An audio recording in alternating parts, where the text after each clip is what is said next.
মানে আমি পঢ়িলে এইটো আলোচনা হ'বই যেতিয়া আপোনালোকে মানে ইয়াত যিমান পাৰে ব্ৰিফ কৰিব। মাননীয় অধ্যক্ষ মহোদয়, মাননীয় মন্ত্ৰী মহোদয় ইয়াৰ আগতে এদিন সদনত কওঁতে তেখেতৰ যিটো উদ্দেশ্য আমি গম পাইছিলোঁ যে ভাৰতবৰ্ষ ধৰ্ম নিৰপেক্ষ দেশ, it will remain aloof or it will maintain distance, equal distance from all religious education. কিন্তু স্যাৰ হয় তেওঁৰ যিটো এইটো অপিনিয়ন উদ্দেশ্য তাত মোৰ ব্যক্তিগতভাৱে কোনো বিৰোধ নাই, কিন্তু কথা হ'ল learning of Arabic language should not always be synonymous with the learning of religious education.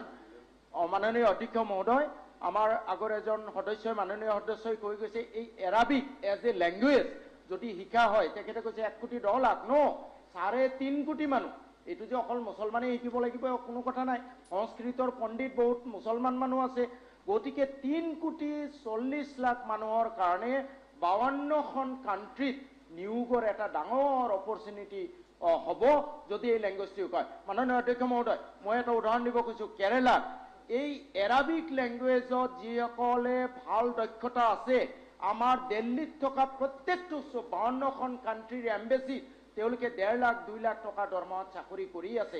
আমাৰ অসমৰ ল'ৰা কিয় তাত চাকৰি কৰিব নোৱাৰিব?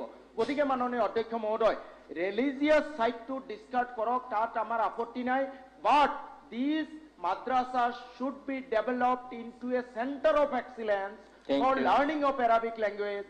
যেনেকে ভাস্কৰ কুমাৰ ভাস্কৰ বৰ্মা ইউনিভাৰ্চিটি স্থাপন কৰা হৈ আছে সংস্কৃত লেংগুৱেজ শিক্ষাৰ কাৰণে উৎকৃষ্টতাৰ উদাহৰণ হিচাপে, একেধৰণে এই মাদ্ৰাসাবোৰত মডাৰ্ণ এডুকেশ্যনৰ লগতে let this give the primary emphasis on learning of language, Arabic language, আৰু এই মাদ্ৰাসাবোৰক লৈ এৰাবিক শিক্ষাৰ কাৰণে ভাস্কৰ বৰ্মা ইউনিভাৰ্চিটিৰ দৰে এখন ইউনিভাৰ্চিটি স্থাপন কৰা হওক।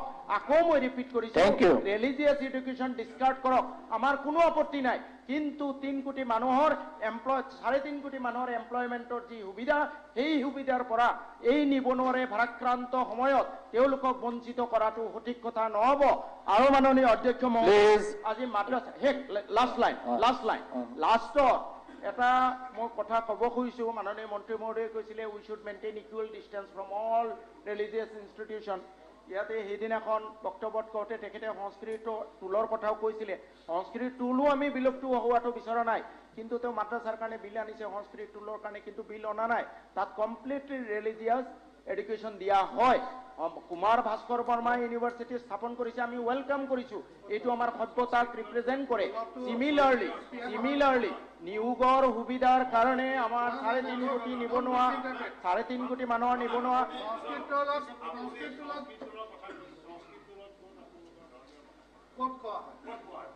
মাননীয় মন্ত্ৰী মহোদয়ৰ ভাষ্যকে মই ৰিপিট কৰিছোঁ, আপোনালোকে মন্ত্ৰী মহোদয়ে ক্লিয়াৰিফিকেশ্যন নাই। মই কেনে কৈছোঁ আপোনালোকে বিলৰ পেজত পঢ়িলেও ডিছকাশ্যন হ'ব, গতিকে আপোনালোকে বেছি লাষ্টবাৰৰ কাৰণে অনুৰোধ কৰিছোঁ, আজিৰ এই ৰিপিলিং বিলটো উত্থাপনৰ পৰা মই আপোনাৰ যোগেদি ৰিকুৱেষ্ট কৰিছোঁ এইটো বন্ধ কৰিব লাগে। মাদ্ৰাসাসমূহৰ পৰা ছেপাৰেট কৰি এইবোৰক এৰাবিক ভাষাৰ উৎকৃষ্টতাৰ কেন্দ্ৰ হিচাপে এষ্টাব্লিছ কৰা হওক, আৰু এখন এৰাবিকৰ ইউনিভাৰ্চিটি ভাস্কৰ বৰ্মা ইউনিভাৰ্চিটিৰ নিচিনা স্থাপন কৰা হওক। ৰিফিকুল ইছলাম পঢ়িলে আমাৰ ডিছকাশ্যন আছে, আজি আমি গোটেইখন আজি পঢ়িলে। মাননীয় অধ্যক্ষ মহোদয়,